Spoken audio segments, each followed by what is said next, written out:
Você que nos visita hoje ou nos acompanha no sede online, sejam muito bem-vindos. É uma honra estar aqui com vocês. E todo dia que nós viemos à casa de Deus, nós viemos com um propósito. Nós viemos ser alimentados do pão vivo, amém? Do alimento sólido, o alimento que nos fortalece, o alimento que nos traz direção, o alimento que nos sustenta, o alimento que amplia os nossos horizontes, amplia a nossa fé. E eu quero começar trazendo um versículo de Ruth, livro de Ruth, capítulo 1, versículo 1. Aqui nós temos um retrato de uma família. E aí nós vamos estudar o contexto histórico de tudo que aconteceu aqui. E Ruth 1 diz: nos dias em que julgavam os juízes, houve fome na terra, e um homem de Belém de Judá saiu a habitar na terra de Moabe, com sua mulher e seus 2 filhos. Em algumas traduções diz, saiu a peregrinar. Ele saiu a peregrinar. Versículo 2. Enfim, vamos parar no 1. Então, aqui nós temos uma família que viveu num tempo onde houve fome na terra. E ali, Elimeleque, o seu nome significa meu Deus é rei. Ele toma uma decisão de peregrinar na terra. Mas nós vamos estudar todo o contexto onde acontece o livro de Ruth. O livro de Ruth, ele acontece no mesmo período que você lê Juízes. A gente não sabe ao certo o ano de que acontece Juízes, mas por se tratar de uma grande fome, podemos supor que acontece ali no período de Gideão. O livro de Juízes é um livro onde o povo entra na terra prometida. O povo conquista, Josué lidera um exército, toma posse de uma terra que mana leite e mel, toma posse de uma terra que haveria fartura, que haveria abundância. Sabendo disso, Deus, conhecendo o coração do homem, já prepara todo o cenário. Ou seja, Deus levanta um libertador lá no Egito, Moisés. Nós conhecemos as 10 pragas do Egito, aquele mover de Deus, o sobrenatural de Deus. O povo sai do Egito, entra num deserto, e ali eles começam a percorrer uma longa trajetória de uma geração, 40 anos, o povo dando dor de cabeça, o povo avançando. E ali, quando Moisés está, trazendo o povo ali para perto de entrar na terra prometida, nós vamos ler aqui Deuteronômio 6, projeta por gentileza ali Deuteronômio 6, nos versículos 4 e 5. Ouve, ó Israel, o Senhor, o nosso Deus, é o único Senhor. Amarás, pois, o Senhor teu Deus de todo o teu coração, de toda a tua alma e toda a tua força. Esse versículo, ele é muito conhecido como Chamá, ó Israel. É um versículo que o povo judeu até hoje, eles oram esse versículo 2 vezes ao dia, para lembrar de ter somente um único Deus, de amar o Senhor teu Deus de todo o teu coração, toda a tua alma. E essa oração, ela vem para ensinar o povo que isso seria passado de geração em geração. Deus sabia que o povo ia entrar numa terra de fartura, uma terra de abundância, mas se o povo não vivesse isso aqui, de ter um único Deus, de amar a Deus acima de todo o coração, de toda a alma, de toda a força, o povo ia se corromper naquela terra. Tanto que eles entram e Deus dá uma direção: destrua tudo, destrua tudo.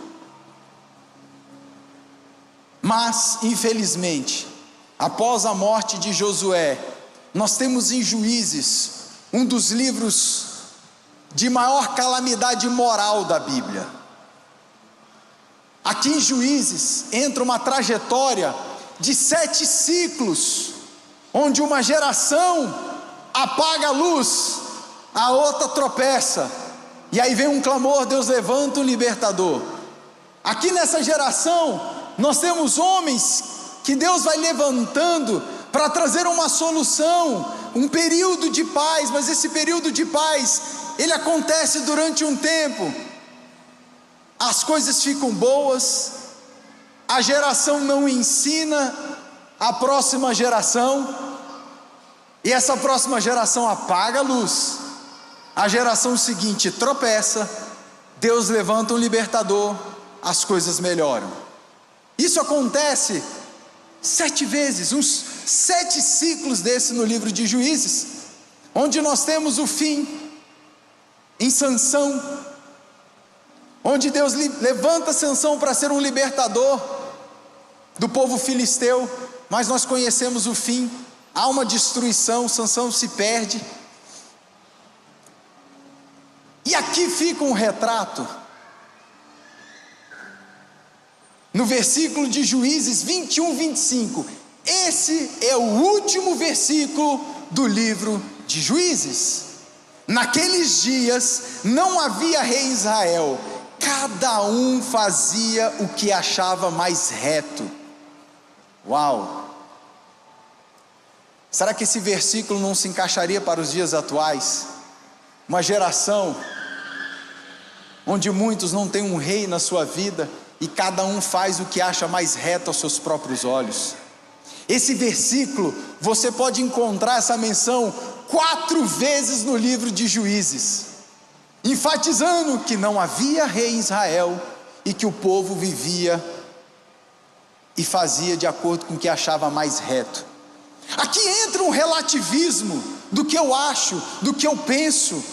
Aqui entra algo que nos dias atuais, e eu digo não só aqueles que não conhecem ao Senhor Jesus Cristo, mas muitos que hoje, até que aqui me ouvem, ou me escutam no online, ou pessoas que conhecem o Evangelho há tantos anos, mas aquela oração de Deuteronômio 6 não é uma realidade na sua vida. Senhor Jesus não é o único rei no seu coração. Senhor Jesus não é aquele que você ama de toda a tua força, toda a tua alma, e no Novo Testamento ainda inclui além de força, alma, coração, entendimento. Jesus traz ainda o entendimento, e as pessoas passam a tomar decisões nas suas vidas, baseado no que ela acha reto, sem consultar uma direção de Deus, tomam decisões baseado nos seus achismos, e muitas vezes no conhecimento bíblico raso que tem da palavra, porque a gente não tem que se preocupar em apenas fazer o que é certo, nós temos que buscar a Deus para fazer na direção certa. O que adianta eu construir uma escada muito bem construída na parede errada? Em algum momento ela tem que ser destruída e reconstruída. E muitas vezes a gente faz as coisas certas, tem bons resultados na vida, você tem paz porque eu estou fazendo o que é certo, mas na direção errada. Isso é um perigo. E a gente vive numa geração de ter resultado, de ter coisas rápidas, de viver em alta performance. A gente quer crescer, a gente quer avançar, mas muitas vezes se esquece de se preocupar com a direção. Direção fala de causa, fala de propósito, e quando as pessoas fazem o que acham reto aos seus próprios olhos, Juízes é um retrato de um relativismo, onde faltou identidade para o povo, onde faltou propósito para o povo, onde faltou direção para o povo.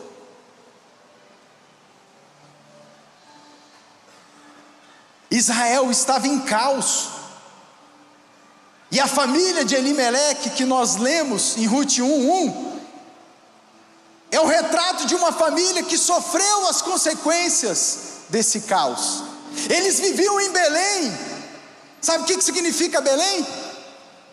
Bet, essa inicial do nome Bet é casa, Lechem é pão. Belém era conhecida como a casa do pão. Só que naqueles dias faltou pão na casa do pão.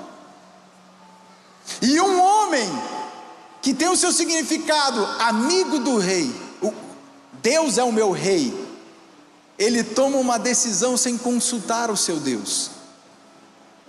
Ele quis fazer o que aos nossos olhos parece correto. Ele tinha 2 filhos, uma esposa e 2 filhos.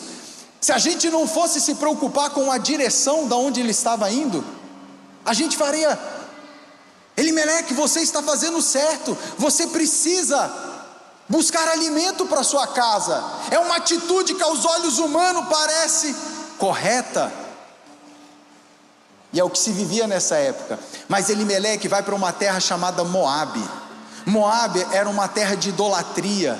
Moabe servia a outros deuses, sendo que Deus tinha uma aliança. Se a gente lesse todo Deuteronômio 6, havia uma aliança de Deus para com o povo. Se atentamente ouvir a minha voz, não haverá falta de chuva, haverá abundância, haverá alimento, haverá bênçãos. Existia uma promessa ali. Belém fica dentro de Judá, a casa do pão estava ali dentro de Judá. Outros homens passaram períodos de fome na Bíblia. Nos tempos de Abraão houve fome. Abraão não teve uma direção de Deus e mesmo assim foi para o Egito, e lá quase dá ruim. Só que Deus guardou Abraão. Ali nós vemos uma imaturidade de Abraão, porque ele foi sem consultar a Deus, mas Deus guardou Abraão. Nos tempos de Isaac houve fome também, mas Deus dá uma direção para Isaac. Isaac obedece à voz de Deus. Isaac não sai do lugar enquanto Deus não fala. Isaac semeia em terra seca, e Isaac colhe a 100 por 1. A obediência de Isaac, houve uma multiplicação a 100 por 1, e a Bíblia diz que Isaac se tornou riquíssimo. Passou por um tempo de fome. Abraão passou um período de fome, Isaac passou um período de fome, Jacó também passou um período de fome. E aí Deus dá outra direção: desce para a terra do Egito.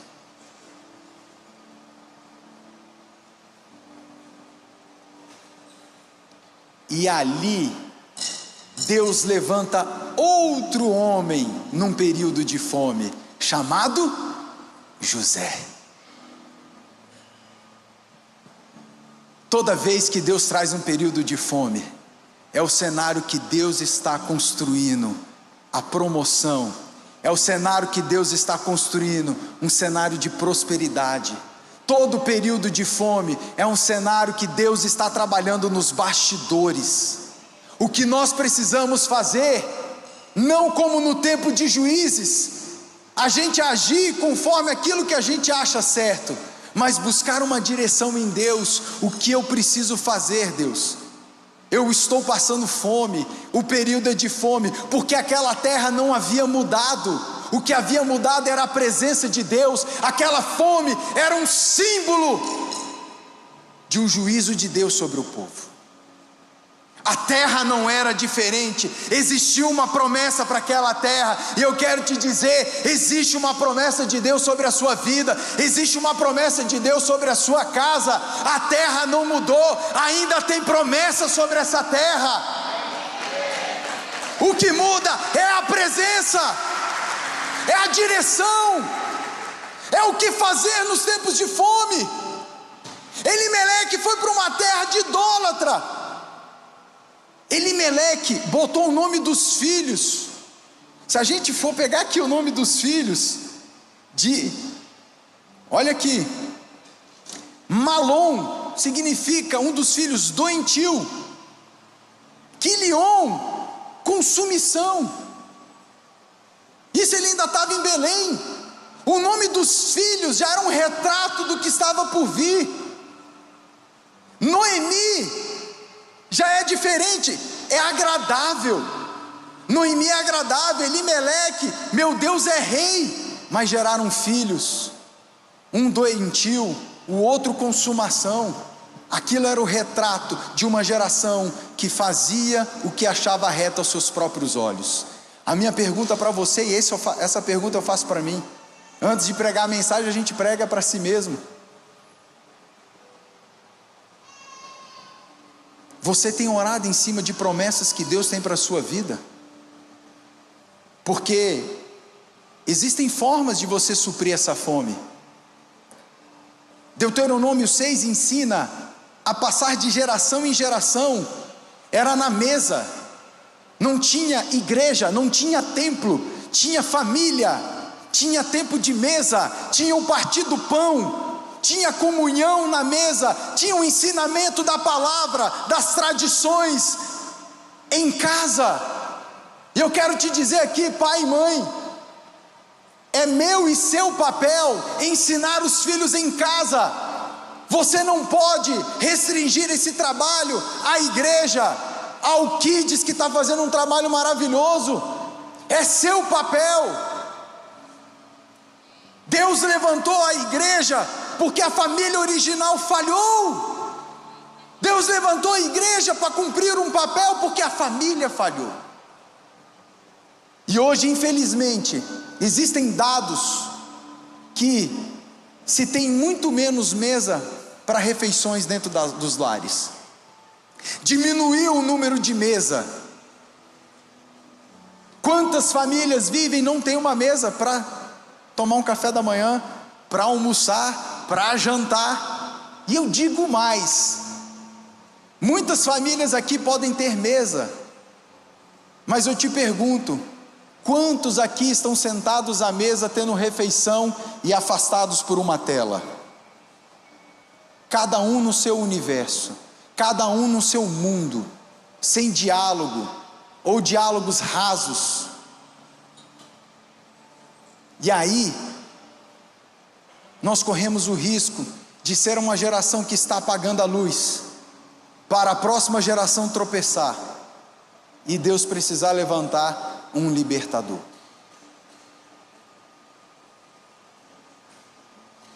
E que isso possa ser provocativo na sua vida, que você possa ter refeições intencionais na mesa. Arrumem a mesa, chamem os filhos para arrumar a mesa, sentar à mesa, sem celular, sem tela, dialogar, marido, esposa, filhos, comunhão, risada, oração, palavra. Não pode faltar o pão na casa do pão, não haverá falta de pão na tua casa. Nossos filhos não podem ser uma geração que faz o que acha correto. Eu tenho princípios e eu vou fazer, porque tem gente que não tem Jesus na sua vida como único Senhor e Salvador, mas tem muito mais princípio que muito crente. São pessoas que não mentem, não traem, elas vivem princípios muito sólidos. Mas nós corremos o risco de se achar pessoas de tanto princípio, ser tão certa, alinhada, coerente, mas não ter direção de consultar a Deus. Não adianta eu fazer o certo na direção errada, no final da viagem eu chegarei em outro destino, e o nosso destino é a eternidade. O nosso destino é fazer se cumprir esse chamar, ó Israel. Deuteronômio 6, sabe o que significa a palavra chamar, ó Israel? É escute, ó Israel. E esse escute é escutar e agir, são dois lados da mesma moeda. Não é ouvir e fazer o que acha certo, é escutar e agir. Então, desde Deuteronômio 6, Deus já deu essa direção, porque sabia, o povo entraria numa terra que mana leite e mel, esse povo teria fartura, e esse povo poderia se corromper. E assim, quando Deus nos abençoa, você ora tanto por uma bênção, ora tanto por um casamento, ora tanto por uma promoção, ora tanto por bênçãos financeiras. Quando isso acontece, infelizmente, muitos começam a se achar muitos bons, né? Porque eu estou prosperando, eu estou dando certo porque a sua referência é dinheiro, a sua referência é crescimento profissional e financeiro, ou a sua referência é se eu estou casado ou não, se eu tenho uma família ou não. Nós não podemos deixar que o simbolismo, esse é o último versículo que nós lemos de Juízes, tá? E Ruth já começa assim, mas não é uma sequência cronológica. Ruth é paralelo. Eles saíram da casa do pão porque havia fome, mas em determinado momento Elimeleque morre, os 2 filhos também morrem, fica Noemi com as suas 2 noras, e ela ouve, ela escutou que voltou a ter pão na casa do pão, e Noemi decide voltar à sua terra, Noemi decide voltar ao lugar da aliança, Noemi decide voltar ao lugar que não deveria ter saído, Noemi decide até liberar as suas 2 noras moabitas, uma segue seu caminho e volta para sua família, a outra faz um juramento de fidelidade a Noemi: o Senhor, o teu Deus é o meu Deus, teu povo é o meu povo, e que ela não usa a expressão Elohim, ela usa a expressão Yahvé, e que Yahvé me julgue se eu não ficar contigo até a morte. Esse versículo é usado em muitos casamentos. E Ruth segue com Noemi, ela vai para a terra da promessa, onde há uma palavra, onde há um compromisso com Deus, e ali Deus havia preparado todo o cenário para um alinhamento da linhagem real, onde Ruth encontra Boaz, ali eles têm um filho. Todo o desfecho de Ruth, depois você pode ler o livro de Ruth, é gerado Obed, Obed gera Jessé, Jessé gera Davi. Davi nasceu em Belém, na casa do pão. Os anos se passam, você conhece a aliança de Davi, e aí nós temos todo um cenário montado de novo. Tudo acontece para que Maria e José pudessem ir até Belém, que é a casa do pão. Quem nasce na casa do pão? Jesus. Todo um desfecho, todo um acontecimento, um cenário de fome, onde Deus trabalhou nos bastidores, e no final disso tudo há um alinhamento para que a linhagem de Jesus fosse construída. E Jesus, quando vem, ele faz a multiplicação do pão. Belém, os estudos históricos dizem, era uma terra que chovia bem, era uma terra de produção de trigo, de cevada, era uma terra que produzia alimento, e daquela terra viesse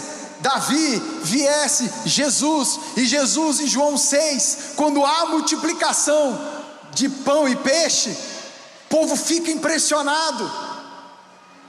E aí depois o povo encontra Jesus, e no momento seguinte, o povo está tão impactado com a multiplicação dos pães, e Jesus fala: não é sobre isso, vocês estão presos a um fato, a um sinal, a um milagre, mas eu quero te dar uma boa notícia: eu sou o pão vivo, que desceu do céu, aquele que comer desse pão jamais terá.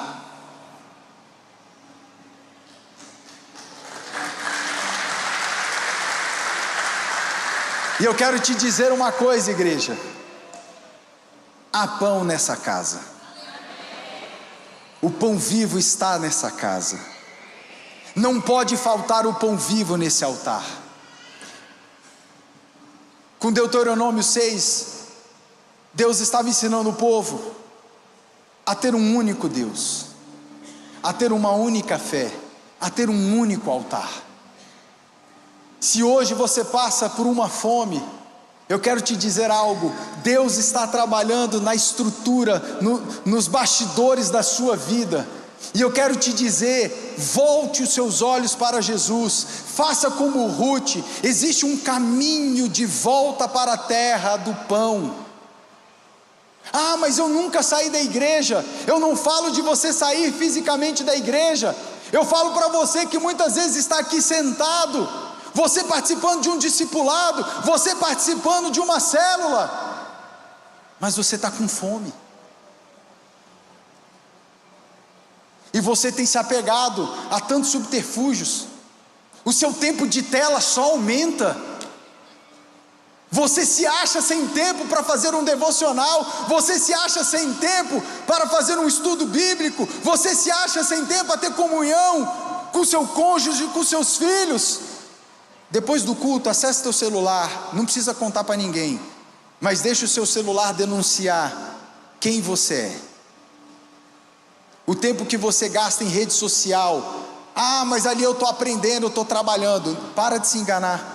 O que é tempo de trabalho, glória a Deus, mas olha o tempo que você passa, isso é um sinal de fome, é um sinal de fome. Pessoas que têm se voltado tanto para álcool, para vícios, pornografia, você está tentando matar a fome sem comer o pão. E um tempo atrás, eu estava ministrando uma célula, a banda pode subir por gentileza?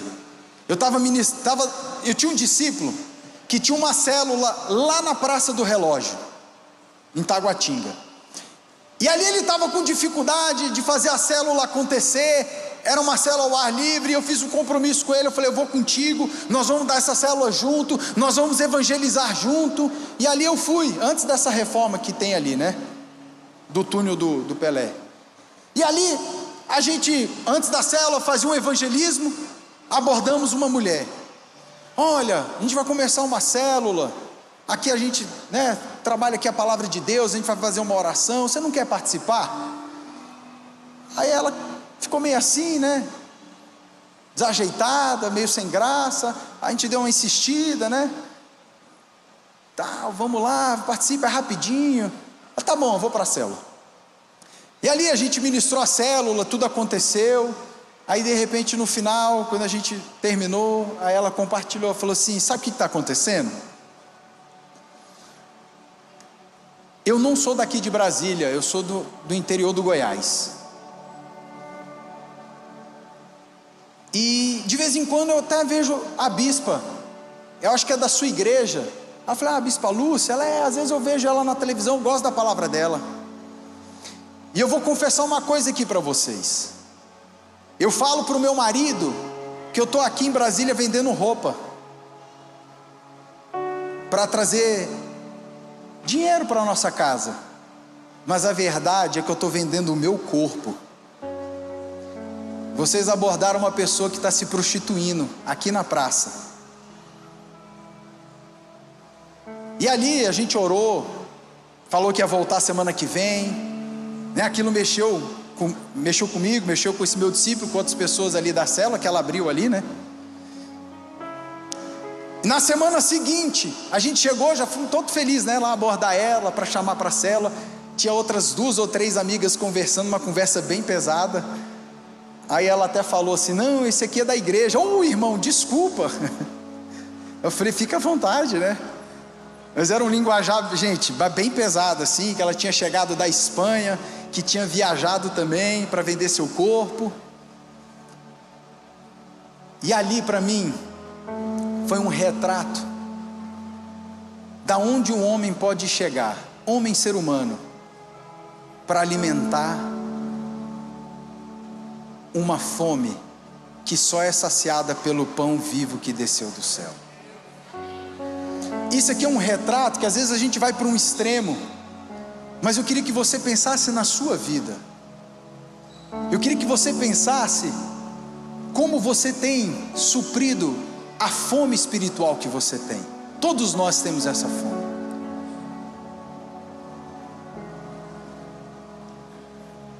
E umas semanas atrás eu fiz um discipulado, foi onde eu decidi estudar essa palavra mais ainda para trazer para a igreja. Eu estava preparando uma palavra em cima do pão vivo, E uma discípula, ela chegou atrasada, abriu a porta e falou assim: desculpa o atraso, mas é porque eu estava fazendo um pão para trazer para o discipulado. Aí eu fiquei meio assim impressionado, né?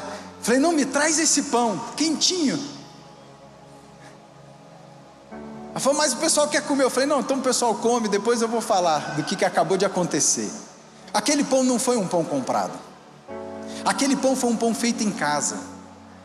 Aquele pão foi um pão feito na hora. Aquele pão foi um pão fresquinho, quentinho para aquele momento. E para mim aquilo era um sinal de que Deus tem nos dado pão diário. Aquilo para mim foi um sinal de que Ele está aqui. Aquilo para mim foi um sinal da aliança que Deus tem com esse ministério. Aquilo para mim foi um sinal que nós precisamos anunciar aos famintos de Brasília que há pão nessa casa, que há pão para alimentar aquele que está faminto espiritualmente. Há pão para mim, há pão para você. Você não precisa fazer como Elimeleque. Elimeleque começou a peregrinar, Elimeleque começou a buscar resposta em tantos lugares. Ele parou ali em Moabe, numa terra de idólatras. Cuidado para você não negociar a tua fé fazendo o que é reto aos seus próprios olhos. A Bíblia diz que o vento de Deus sopra onde quer para aqueles que são nascidos do Espírito. Nós precisamos de direção. E eu queria que você se levantasse nessa manhã.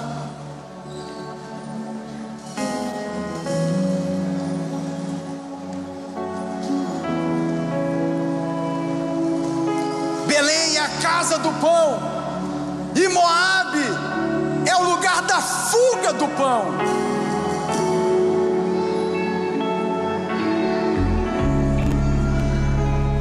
Onde você se encontra hoje? Você se encontra em Belém? Ou seu coração está em Moabe? Seu coração está fugindo da casa do pão? Você tem buscado tanta solução e você foge para não ser confrontado. Você foge porque acha que é uma atitude até que certa de buscar provisão. E o Senhor te convida para você ter um modelo de Deuteronômio 6 na sua vida. Um modelo onde há a palavra no coração, a palavra na sua casa, a palavra na mesa, a palavra na vida dos filhos, a palavra nas suas decisões. E não como no final de Juízes, onde cada um fazia o que sentia, cada um fazia dentro da sua própria verdade, cada um fazia no seu relativismo de verdade. E nós vemos hoje um retrato de desconstrução de famílias. Hoje nós vemos um retrato de confusão moral. Hoje nós vemos um retrato de tanto relativismo. E uma palavra, um tempo tão para trás ser tão atual. Você tem acendido a luz para essa geração? Ou você tem sido daquele que tem tropeçado na escuridão? De olhos fechados, eu queria que você se voltasse.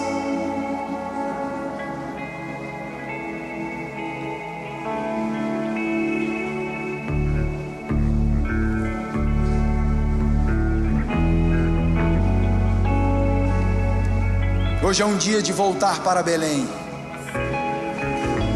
de você fazer a trajetória de uma aliança na terra onde há uma promessa. Qual tem sido a sua fome? Qual tem sido a sua fome? Eu quero abrir o altar para você que quer vir aqui orar em cima de uma promessa que Deus tem para a sua vida, uma promessa que Deus tem para a sua casa. Ore em cima dessa promessa, peça a direção de Deus, peça o pão vivo. Senhor, eu preciso ser alimentado, porque essa fome nessa área da minha vida, eu tenho fome no meu casamento, eu tenho fome na criação dos meus filhos, eu tenho fome na minha vida espiritual, eu parei de te buscar, eu parei de ler a palavra, eu tenho buscado me suprir em tanta coisa, nada contra livros de autoajuda, nada contra cursos de autoajuda, mas até onde isso não é uma fuga, porque você está faminto espiritualmente.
Jesus, nós estamos aqui profeticamente representando, Deus, uma caminhada de volta para Belém, na terra, Deus, onde há pão, na casa do pão, porque nós temos o Senhor Jesus, o pão vivo que desceu do céu.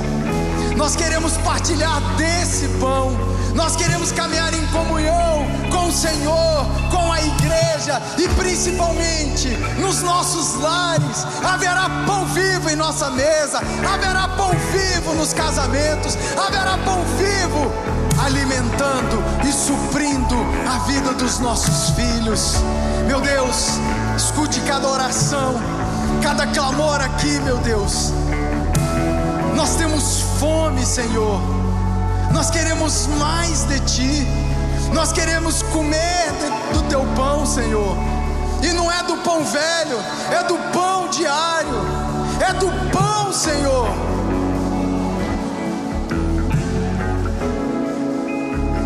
Você pode se levantar, e eu queria que você ficasse aqui comigo. Depois que Jesus ressuscitou, Ele está andando num caminho de Emaús, e existem dois discípulos que caminham com Jesus, mas eles não veem que é Jesus, e eles estão caminhando, o coração está ardendo, eles observam que tem algo diferente, até que chega o momento que eles vão ceiar, e no momento de partir o pão, quando eles comem do pão, seus olhos se abrem, e eles veem que é Jesus, que caminhava com eles durante todo o tempo. Sabe o que acontece, igreja? Às vezes nós estamos aqui na casa de Deus, nós estamos caminhando com Jesus, mas estamos olhando só o tempo de dor, nossos olhos estão voltados para o tempo do caos. Eles estavam conversando sobre todas as calamidades que estavam acontecendo. Mal eles sabiam que eles estavam caminhando com o pão vivo.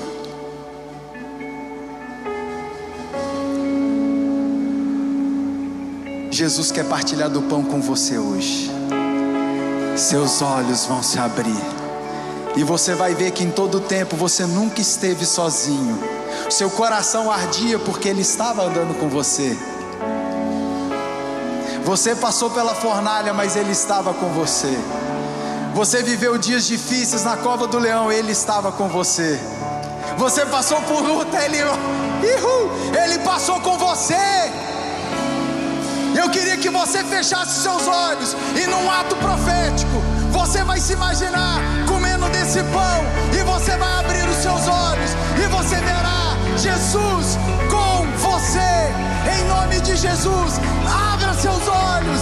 Eu declaro em nome de Jesus um tempo novo, profético na tua vida. O pão vivo que desceu do céu, Ele está contigo, Ele está na tua casa, Ele está na tua mesa, Ele está no teu caminhar, Ele está na tua empresa, Ele está no teu casamento, Ele está na tua saúde. Receba cura, receba restauração, receba restituição, porque quando Ruth volta para Belém, ela chegou num tempo de colheita, ela chegou no tempo onde haveria colheita, e tudo aconteceu na vida dela, tudo aconteceu. Houve restauração, houve restituição, houve fartura, e houve um alinhamento da genealogia real. Sabe o que Deus faz quando nós voltamos para a terra do pão? Não é só você que é abençoado, você está determinando uma bênção.